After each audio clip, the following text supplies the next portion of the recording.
한국에서 지혜라는 이름은 주로 여자들이 사용하는 이름입니다. 제가 학교 다닐 때만 하더라도 반에 꼭 한두 명씩은 지혜라는 여학생들이 있었습니다. 한때는 이 지혜라는 이름이 한국에서 가장 인기 있는 이름 1위이기도 했습니다. 여자의 덕목으로 지혜를 강조하기 때문에 지혜라는 그 이름을 많이 사용한 것 같다고 이야기를 합니다.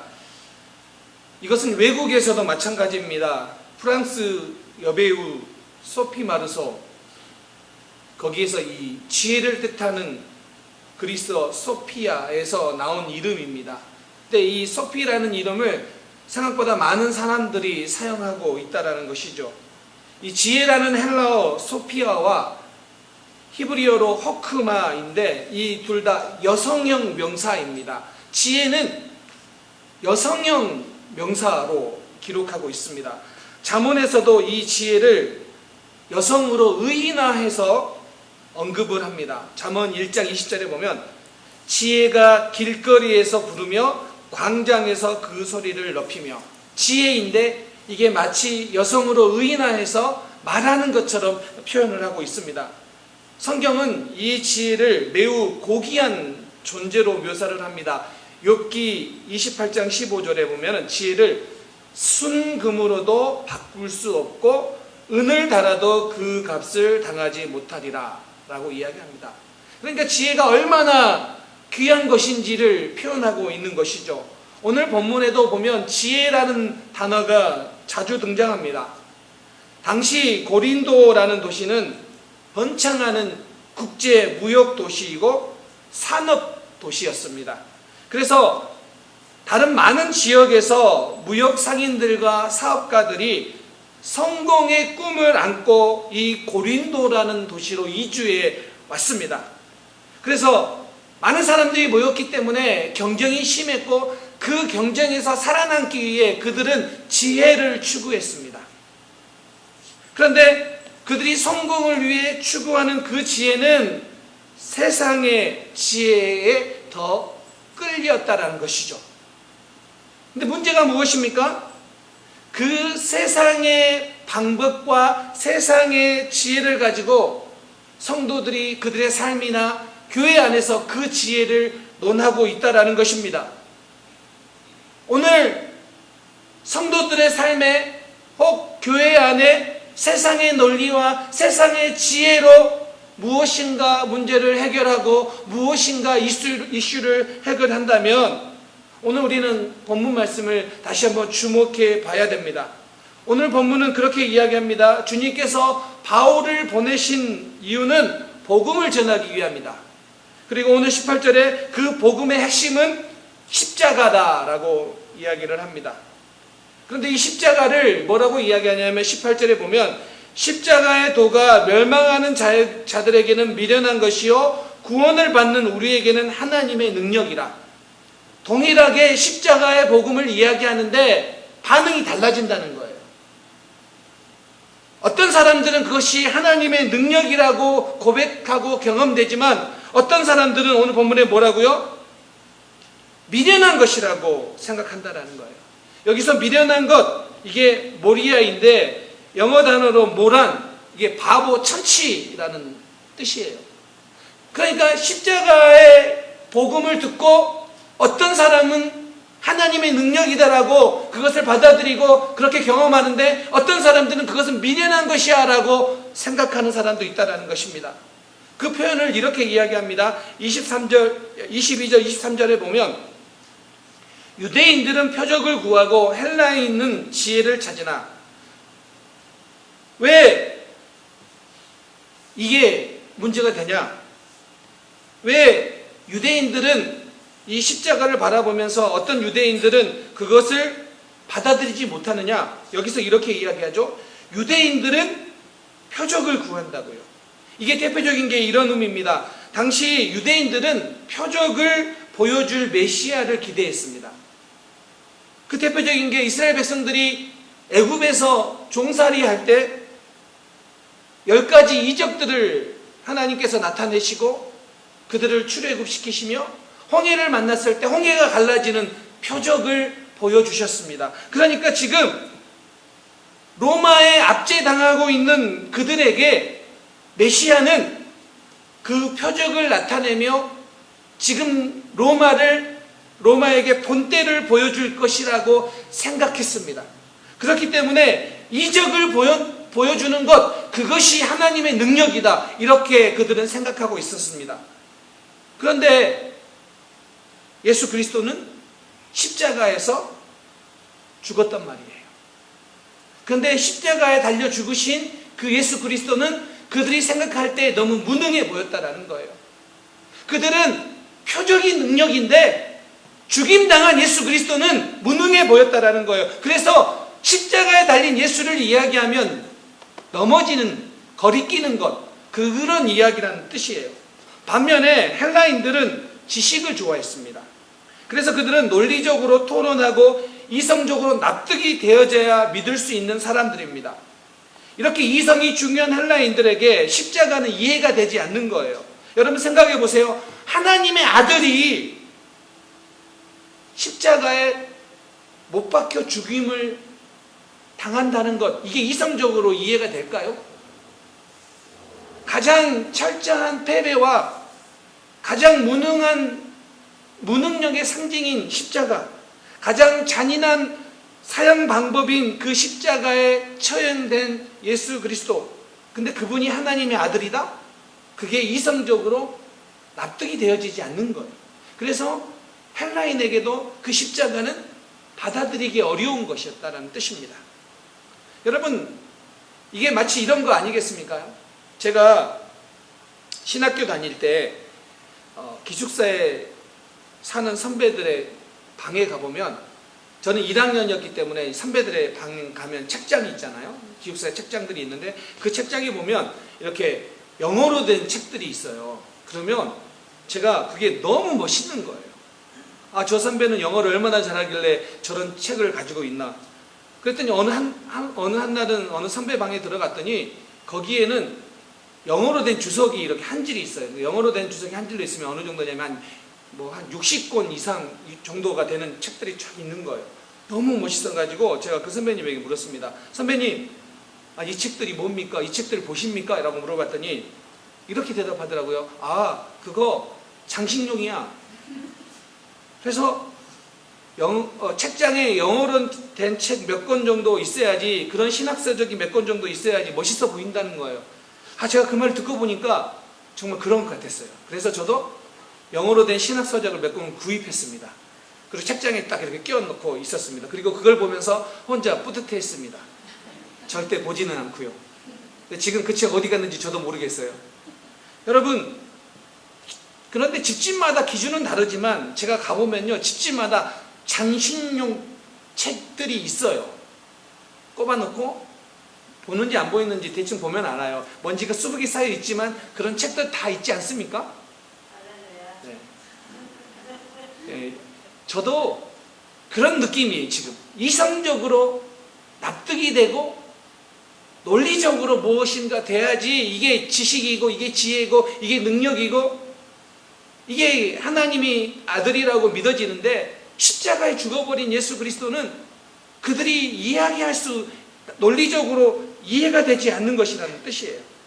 오늘날도 이렇게 십자가를 바라보면서 십자가의 복음을 이야기하는데 헬라인이나 유대인처럼 받아들이지 못하는 사람들이 많아요. 오늘도 그런 모습들을 보이는 시대예요. 어떤 사람들은 이렇게 말합니다. 나에게 기적이 일어나면 내가 하나님을 믿겠다. 그거 유대인들에게서 보는 거 아닙니까? 기적이 일어나야지만이 내가 하나님을 믿겠다. 어떤 사람들은 신비한 종교적 경험을 쫓아다니며 신앙생활을 한다고 하는 사람들이 있어요. 어디에서 무슨 신비한 일이 일어났다 그러면 쪼르륵 달려가고, 또 어디에서 무슨 신비한 일이 일어났다 하면 또 다시 쪼르륵 달려가고, 신비한 일들이, 종교적 체험들이 신앙생활인 양 기웃거리는 사람들도 오늘날 여전합니다. 반대로 이성적으로 논리적으로 납득이 되면 믿겠다고 하는 사람들도 있습니다. 여전히 오늘날도 이성적으로 납득이 되지 않기 때문에 못 믿겠다라고 말하는 사람들이 있고요. 오늘날 어떤 사람들은 성경의 지식들을 많이 쌓는 것이 믿음인 양 착각하며 살아가는 사람들도 있어요.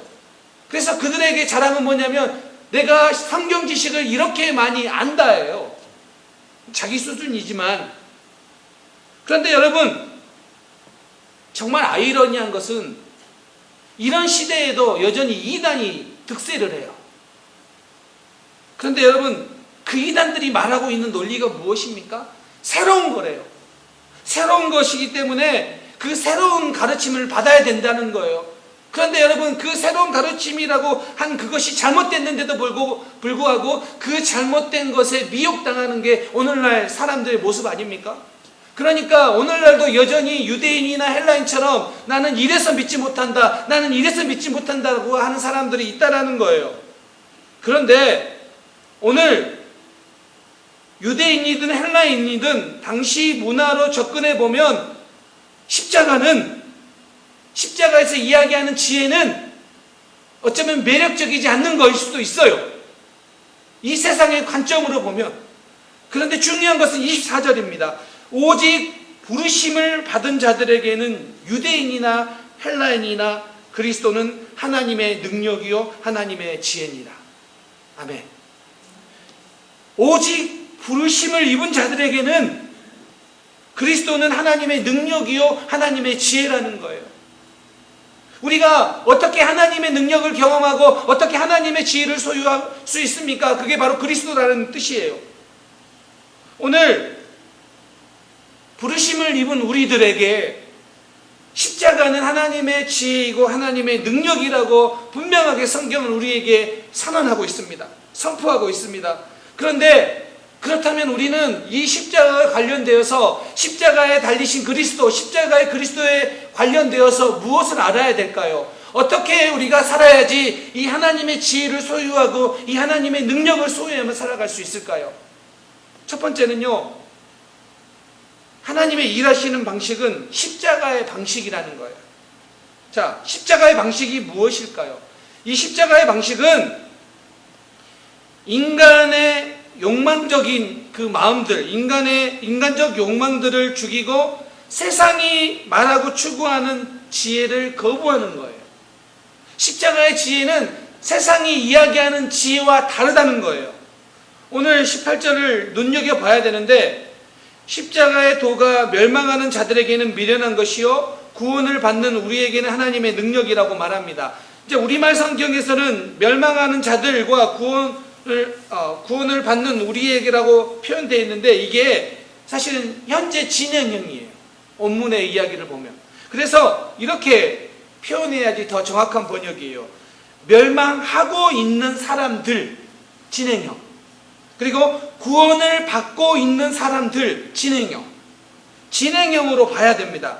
자, 이게 어떤 뜻이냐면, 그러면 어떤 사람들은 멸망을 향해 나아가고 있는 중이고요, 어떤 사람들은 구원을 향해 나아가고 있는 중이에요. 자, 그리스도인의 구원은 이미 시작되었으나 아직 완성되지 않는 얼레디와 난 옛 사이를 살아가고 있는 게 우리의 삶이에요. 이미 아직 사이죠. 자, 그렇기 때문에 우리 안에 하나님 나라가 이미 시작되었지만 우리가 살아가고 있는 이 세대는 세상의 질서들이 자꾸 들어와 가지고 영향을 미치고 있어요. 그래서 우리는 이미와 아직 사이를 살아가기 때문에 세상의 영향력이 자꾸 들어오고 있다는 거예요. 세상의 영향력이 우리 가운데, 교회 가운데 자꾸 들어와서 영향력을 미치려고 한다는 거예요.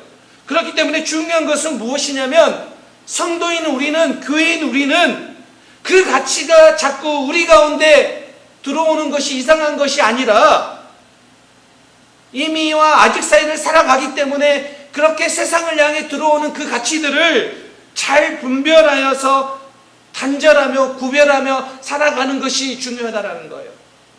그러니까 왜 성도들의 가치 안에 세상의 방법들이, 세상의 지혜들이 공격해 오고 왜 교회 안에 그와 같은 논리들이 이야기되느냐?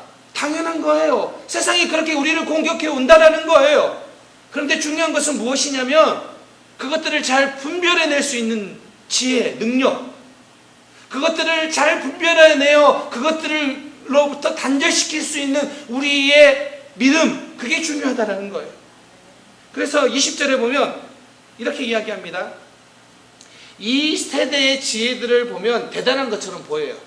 세상의 원리들, 세상의 논리들, 성공의 기술들, 성공의 방법들. 그러나 그것들이 하나님의 지혜 앞에 놓이면 그것은 진짜 어리석은 것에 불과하다라는 거예요. 아무리 세상에서 이야기하는 논리가 뛰어나 보여도 그게 하나님 앞에 쓰면 어리석은 거예요. 저는 믿습니다. 이게 십자가가 그 대표적인 예 아니겠습니까? 십자가는요, 가장 치욕스러운 형벌이고 십자가에서 사형 선고를 받아 죽습니다. 예수님. 그런데 예수님은 그 십자가에서 아무것도 하지 않고 그냥 죽임을 당하는 모습이에요. 너무 무능력해 보이는 거죠. 마치 도살장에 끌려온 어린 양처럼 십자가에 달립니다. 그리고 그렇게 생각했을 것입니다. 십자가는 완전히 패배한 것으로 보이는 것. 그런데 그 십자가가 인류를 구원하시는 하나님의 방법이 되었습니다. 세상 사람들은 세상의 방법으로 이겼다라고 선언했는데, 생각했는데, 하나님은 그것을 뒤집으셔서 인류를 구원한 방법으로 그 십자가를 사용하셨습니다. 예수님은 십자가에 죽으셨지만 부활하심으로 승리하셨고, 죽임 당하셨지만 죽음의 권세를 이기심으로 승리하셨고, 죽음의 힘을 이기심으로 오늘 우리에게 승리의 방식을 보여주는 겁니다. 십자가의 방식, 그것은 역설이래요. 이 세상 사람들이 기대하고 생각하는 방식이 아니라 하나님이 뒤집으시면 그건 역설이 되는 거예요. 십자가의 방식은 바로 그러한 역설도 있다라는 거예요. 그런데 여러분, 성도의 삶에 바로 그와 같은 하나님의 역설적인 방법이 있다라는 사실을 여러분 반드시 기억하시기 바랍니다. 그리스 로마 사회에서 십자가의 죽음은 잔인하고 역겨우며 가증스러운 것으로 여겨서 그것은 거리끼는 것이었어요. 십자가, 그것은 거리끼는 거예요. 그래서 거리끼는 것, 이게 스캔달론인데 걸림돌이란 뜻이에요. 십자가를 들으면 그건 걸림돌이었어요. 그런데 고린도 교회에서조차도 일부 사람들이 그 십자가 중심을 가지려는 것이 아니라 세상이 부러워하고 세상이 말하는 승리 방정식을 취하려고 했다라는 거예요. 근데 바로 그것을 뒤집으셔서 이 십자가의 방법으로 승리 있게 하신 게 바로 우리 주님이십니다. 마가복음 6장에 보면 예수님께서 이 세상 나라와 하나님 나라를 비교합니다. 그런데 여기서 핵심은 뭐냐면, 하나님 나라의 백성들은 삶의 가치의 순서가 뒤바뀌었다는 거예요. 세상이 이야기하는 가치가 하나님 나라에서는 가치 없는 것이고, 세상 사람들이 가치 없는 것이 하나님 나라에서는 가치 있는 것으로 하나님이 뒤바꾸셨다라는 거예요. 자, 그 예가 무엇인지 한번 보시기 바랍니다. 이 세상 나라에 있어서 가장 위의 리스트에, 꼭대기에 있는 것이 무엇이냐면 돈과 권력이에요. 그래서 부유한 자라고 말하는 그 돈과 권력. 그런데 이게 하나님 나라의 리스트에서는 꼭대기에 있지 않아요. 하나님 나라의 꼭대기에는 뭐가 있냐면 약함과 가난이 있어요. 그래서 이렇게 말씀하세요. 너희 가난한 자는 복이 있다. 이 세상 나라는 성공과 명예를 높이 봐요. 그래서 모든 사람들이 너희를 칭찬하면을 좋아해요. 모든 사람에게 인정받고 칭찬받는 게 너무 즐거운 일이에요. 그런데 하나님 나라는 고난과 버림이에요. 모든 사람이 너희를 칭찬하면 화가 있도다. 이게 예수님께서 말씀하신 거 아닙니까? 그러니까 오늘 이 땅은 권력과 돈과 성공과 명예를 바래요. 그리고 실제로 이 땅을 살아가다 보면 그런 것들을 알아줘요. 그런 것들의 즐거움이 있어요. 그런데 성경은 분명하게 이렇게 말합니다. 그런 것들이 전복될 것이다. 너희가 그토록 추구하는 그것들이 아무 가치 없는 것들이 될 것이며, 너희가 그토록 별 볼일 없어 보였던 그것들이 분명하게 가치를 경험하게 될 것이다. 그것이 하나님 나라다 라고 우리에게 선언하고 계십니다. 여러분, 이 땅에서 이야기하는 것이 사실 이 땅에서는 즐거움을 분명히 줍니다. 사람들의 인정도 받습니다. 그런데 그것이 우리를 구원하지 못합니다. 그런데 그것이 우리를 하나님 나라로 인도하지 못합니다. 하나님께서 말씀하셨던 것처럼 약함이 강함이 되고 연약함이 능력이 되는 그 일들을 경험하는 것이 성도의 삶이 되어야 된다는 것이에요. 제가 개인적인 이야기를 하자면, 제가 미국에 유학을 올 때 그 당시 섬겼던 많은 성도들이 저를 참 사랑해 주셨던 것 같습니다. 근데 그 중에서도 몇몇 기억에 남는 분이 있는데, 한 분이, 한 집사님이 저에게 이렇게 어느 날 이렇게 말씀하시더라고요. 목사님, 미국 가서 공부하려면 랩탑이 필요하실 텐데 저에게 한 봉투를 주면서 가서 랩탑을 사세요라고 하더라고요. 그래서 이게 쉬어봤더니 200만 원이 들어있더라고요. 그 당시가 거의 20년 가까이 되니까 그 200만 원이 결코 작은 돈은 아니었죠. 근데 그 200만 원도 큰 돈이었지만 정말 제가 잊지 못하는 것은 그 당시에 그 집사님의 상황이에요.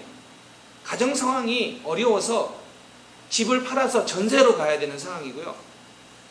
그 딸이 좋은 대학에 들어갔는데 부모님한테 부탁한 게 그거였어요. 나 어학연수 좀 보내달라고, 미국으로.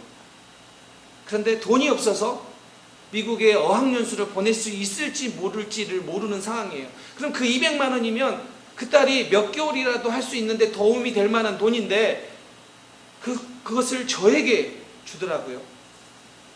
그 딸도 제가 미국 오고 나서 몇 달 후에 잠깐 왔어요. 잠깐. 정말 찍고 갔어요. 찍고. 보니 그 돈을 아꼈으면 몇 개월은 더 있었을 텐데 찍고만 가는 모습들을 보고 제가 참 마음 한편으로는 안타까움도 있었죠. 그 당시 한 청년은, 제가 다음 이제 목요일날 미국을 가는데 그 주 주일날 어떤 바구니를 하나 가지고 왔어요. 이렇게 조그만 통을. 그래서 제가 물어봤어요. 이게 뭐냐고 물어봤더니 이렇게 이야기하더라고요. 목사님, 아시죠? 제가 얼마 전에 첫 월급을 받았습니다. 그런데 11조를 빼고 나머지 전부를 가져왔습니다 라고 이야기하면서 목사님의 유학생활에 도움이 되었으면 좋겠습니다 라고 말하더라고요. 여러분, 한국에서 첫 월급을 타면 부모님에게 선물을 사드리고 자기가 첫 월급을 탔으니 얼마나 자기가 사고 싶은 거 하고 싶은 게 많겠어요? 그리고 그 청년의 형부도 목사님이에요. 만약에 목사님을 도와줘야 된다면 첫 번째로 도와줘야 될 게 그 형부 아니겠어요? 그런데 저에게 이렇게 주더라고요. 그 당시 30살의 젊은 목사. 그게 뭐라고 그렇게 마음을 쓰고 그랬을까요? 저는 지금도 거의 20년이 지났는데 지금도 제 마음속에 그때 그분들의 목소리와 그분들의 그 마음이 제 안에 있어요. 지금도. 그리고 저도 그 마음을 품기 위해 지금도 그 이후로 계속해서 그런 마음을 품기 위해 생각하고 살아가고 있어요. 저는 이렇게 생각합니다. 십자가의 방식이 아니면 그와 같은 행동을 할 이유가 없어요. 세상의 원리를 따지면 내 자녀를 먼저 생각해야 되고 내 가정을 먼저 생각해야 되지, 그게 뭐라고 아직 보이지도 않는 30살의 젊은 목사에게 목사님 유학 가서 이것이 필요한데 쓰세요 라고 이야기를 했겠습니까? 신앙생활은요, 세상의 가치관을 내려놓고 새로운 가치관, 하나님이 말씀하시는 새로운 가치관으로 살아가는 거예요. 이게 십자가의 방식이에요. 살아가는 성도님들, 세상의 방식으로 무엇인가 이루고자, 무엇인가 나타내고자 애쓰는 것, 그거 하나님이 뒤집으시면 한순간이라는 거예요. 그게 지혜로운 게 아니라는 거예요. 그게 하나님의 능력이 아니라는 거예요. 우리는 다른 가치를 가지고 살아가는 사람들임을 여러분 반드시 기억하시길 바랍니다. 또 한 가지는요, 우리가 하나님의 지혜와 능력을 구하는 것이 바로 십자가의 방식이라는 거예요. 하나님의 능력과 지혜를 구하는 것. 지금 고린도 교회 성도들은 지혜로운 삶을 살고 있다라고 착각에 빠져 있습니다. 당시에 지혜를 주장하는 사람들도 어리석음에 허우적거리면서도 지혜로운 삶을 산다고 착각 가운데 살고 있어요. 오늘날도 수많은 사람들이 그래요. 자기들은 지혜롭다고 생각을 해요. 그런데 그게 지혜로운 게 아니라 어리석음에도 불구하고 지혜롭다고 생각해요. 왜냐하면 세상의 지혜가 아니라 정말 지혜로운 것은 무엇이냐면 하나님의 능력과 하나님의 지혜를 구하는 것이 바로 지혜로운 삶이에요. 그렇기 위해서 십자가에 달리셨고 우리에게 그와 같은 은혜를 주셨어요. 오늘 본문 말씀 1장 20절 오직 부르심을 받은 자들에게는 유대인이나 헬라인이나 그리스도는 하나님의 능력이요 하나님의 지혜니라. 우리가 어떻게 지혜를 구하고 하나님의 능력을 구할 수 있다고요? 그리스도라고요. 이것을 로마서 1장 16절에서도 십자가는 하나님의 능력이라고 말합니다. 여기서 능력이 헬라어로 두나미스인데 여러분 영어로 다이나마이트의 어원이 되는 단어예요. 무슨 이야기입니까? 사람들은 나는 표적을 안 보여주면 안 믿고 나는 논리적으로 이상적으로 납득이 되면 안 믿고 이렇게 말하는데 그렇게 말하는 사람들에게 십자가는 형벌이고 나무 조가리에 불과한데 그런데 십자가를 믿으면 십자가에 달리신 예수 그리스도를 믿으면 그것이 하나님의 능력이 무엇이고 하나님의 지혜가 무엇인지를 경험하게 된다라는 것입니다. 우리 이 땅에서 성공해 보고자 온갖 지식과 지혜를 다 가지고 사용해 보지 않았습니까? 여러분들 자녀를 키우면서 여러분의 인생을 성공하기 위해서 모든 지혜를 가지고 모든 지식을 가지고 살아오지 않았습니까? 그런데 결과가 어떻습니까? 여러분이 생각한 만큼 성공하셨고 여러분이 생각한 만큼 여러분의 자녀들이 지혜롭게 컸습니까? 여러분, 우리의 인간의 지혜는 하나님이 멸하시고 하나님이 패하시면 그 지혜는 어리석음에 불과하다라고 성경은 이야기합니다. 이사야 29장 14절을 이용하면서 이렇게 이야기합니다. 내가 지혜 있는 자들의 지혜를 멸하고 세상에서 지혜 있다라고 하는 그 지혜를 멸하고 총명한 자들의 총명을 폐하리라. 그것들을 다 하나님께서 멸하고 폐하시겠다라는 거예요. 왜요? 지혜로운 자들의 입을 하나님이 닫아버리시겠다라고 말씀하세요. 오늘 이게 배경이 이사야 29장인데 이사야 29장의 배경이 이런 거예요. 유대가 아수르의 침공이라는 위기 앞에 있음을 선지자를 통해서 들어요. 자, 그런데 문제가 무엇이냐면 이 유대 사람들은 예루살렘은 하나님의 도성이기 때문에 절대로 망하지 않는다고 생각을 했어요. 그래서 그들은 하나님을 의지하기보다 자신들의 지혜를 의지하면서 어떻게 하는 게 이 어려움에서 극복하는 것인가, 인간의 모든 지혜를 총동원한 게 뭐였냐면 그 당시에 강대국이라고 하는 예국과 군사동맹을 맺음으로써 우리나라를 보호해야지 라는 현실적인 방법을 모색했다라는 거예요. 그런데 이사야 29장 13절 14절 주께서 이르시되 이 백성이 입으로는 나를 가까이 하며 입술로는 나를 공경하나 그들의 마음은 내게서 멀리 떠났나니 그들이 나를 경외함은 사람의 계명으로 가르침을 받았을 뿐이니라. 그러므로 내가 이 백성 중에 기이한 일 곧 기이하고 가장 기이한 일을 다시 행하리니 그들 중에 지혜자의 지혜가 없어지고 명철자의 총명이 가려지리라. 이겁니다. 모든 지혜를 다 동원해요. 위기 앞에서. 그런데 그들의 입술은 하나님을 불러요. 하나님 앞에 있어요. 그런데 형식만 남은 그 종교 행위, 그럼에도 불구하고 다른 신을 섬기는데도 자기들은 가책을 느끼지 못해요. 형식이 남아있기 때문에. 그런데 그들을 향해 하나님께서 말씀하시는 거예요. 자신들은 지혜롭다고 생각하는데 하나님께서 그 지혜를, 그 총명을 폐하시겠다고요. 멸하시겠다고요. 오늘 고린도 교회가 방언을 하고 능수능란한 수사학적 방식으로 하나님의 일들을 말을 했어요. 그런데 그 지혜를, 그 명철을 하나님이 폐하시겠다. 오늘 그리스도인들이 살아가는 방식은 뭐냐면 세상의 지혜나 내가 생각해내는 지혜가 아니라 하나님의 능력과 하나님의 지혜를 구하는 거예요. 세상은 그 비밀을 알지 못해요. 그래서 십자가에서는 실패한 것 같지만 승리하는 것이고, 용서하는 것이 지는 것 같지만 승리하는 것이고, 손해보는 것 같지만 손해보면서 승리하는 방법이 바로 그 지혜가 십자가 안에 있다는 거예요. 우리는 그렇게 승리하는 거예요. 그것이 참된 승리이기도 하다는 뜻입니다. 저희 딸이 지난 수요일 날 이제 학교를 시작했는데, 백투스쿨이 되면 좀 저희 딸이 긴장을 해요. 이전보다는 많이 좋아졌지만 학기 초가 되면 긴장을 하고요. 시작과 동시에, 학교를 가는가 동시에 이제 괜찮아져요. 그런데 저희 딸의 용어로 이 학기 초에 긴장하는 것이 심쿵이라고 해요. 심쿵하다고. 원래 이 뜻이 아니에요. 근데 그냥 심장이 쿵쾅쿵쾅 거린다를, 원래 이게 어떤 사람에게 반해서 쿵쾅쿵쾅 거린다라는 뜻인데, 이게 그냥 긴장된다라는 말로 그냥 한국말 잘못하니까 심쿵한다라고 이야기를 해요. 그러면 제가 이렇게 해요. 이미 제가 경험해 본 걸로 제 경험을 가지고 이야기를 해주고, 아빠도 그런 적이 있는데 이렇게 하면 이제 곧 좋아져. 그리고 위로를 해줘요.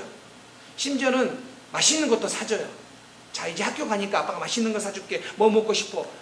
그럼에도 불구하고 그 긴장된 마음이 종종 잘 한전이 안 된다고 말을 해요. 그러면 제가 꼭 기도를 해줘요. 아무리 좋은 말로 논리적으로 설득을 하고, 아무리 제 경험을 총동원해서 말을 해도 그 중학생이 설득이 안 되는 거예요. 이게 인간의 지혜 아닙니까? 이게 인간의 능력 아닙니까? 그런데 하나님께 구하고 기도하고 하나님의 지혜를 구할 때 정말 참된 능력이 나타나고 참된 지혜를 전할 수 있다고요. 그러니까 지금 오늘 여러분 삶에도 마찬가지 아닙니까? 여러분의 삶에, 여러분의 자녀들의 삶에 문제가 일어나고 힘듦이 일어날 때 우리는 뭐 합니까? 저처럼 내 경험을 이야기해주고 내가 가지고 있는 지식을 가지고 설명을 해주고 설득을 하는데, 아무리 좋은 이야기를 해도, 좋은 위로를 해도 거기에는 한계가 있다고요. 안 된다고요. 그거 가지고 우리 자녀들이 다 설득당하거나, 그거 가지고 다 자녀들이 위로받거나, 그걸로 그 기들을 앞으로 일어날 일들을 볼 수 없다고요. 우리가 해줄 수 있는 게 뭐라고요? 십자가에 예수 그리스도의 그 하나님의 능력과 하나님의 지혜예요. 이걸 붙잡아야지 우리 자녀들에게 참된 하나님의 능력을, 하나님의 지혜를 보여줄 수 있어요. 여러분, 여기에서 놓치시면 안 돼요. 그냥 신앙생활은 교회에 오는 것이고, 내 삶에 우리 자녀들에게 일어나는 그 모든 일들은 우리의 경험들을, 세상의 원리들을, 우리의 지식들을 전해주는 것이라고 생각하는 것은 잘못된 거예요. 그것들을 가지고 고린도 교회 교인들이 살아왔어요. 그런데 오늘 바울이 분명하게 말하는 거예요. 하나님께서 그 세상의 지식과 세상의 총명을 폐하시면 그것은 아무것도 아니고요. 그것은 어리석음에 불과하다고요. 사랑하는 성도님들, 여러분의 삶 가운데, 여러분의 가정 가운데 문제가 있습니까? 어려움이 있습니까? 하나님의 지혜를 구하시기 바랍니다. 그 하나님의 능력을, 그 지혜가 하나님의 능력으로 다가와서 여러분 삶 가운데 하나님의 일하심을 볼 수 있는 우리 모든 성도님들, 우리 교회 공동체 되기를 소망합니다. 말씀을 마무리하려고 합니다. 이사야 55장 8절 9절. 제가 참 개인적으로 좋아하는 말씀입니다. 이는 내 생각이 너희 생각과 다르며 내 길은 너희 길과 다름이니 여호와의 말씀이니라. 이는 하늘이 땅보다 높음같이 내 길은 너희 길보다 높으며 내 생각은 너희 생각보다 높음이니라. 하나님의 그 높으심이 있는데 우리의 높음을 자랑하거나 우리의 높음을 이야기하지 말고 의지하지 말고 하나님을 의지하는 우리 온 성도님들 되시기를 주님의 이름으로 축원합니다. 아멘. 기도하겠습니다.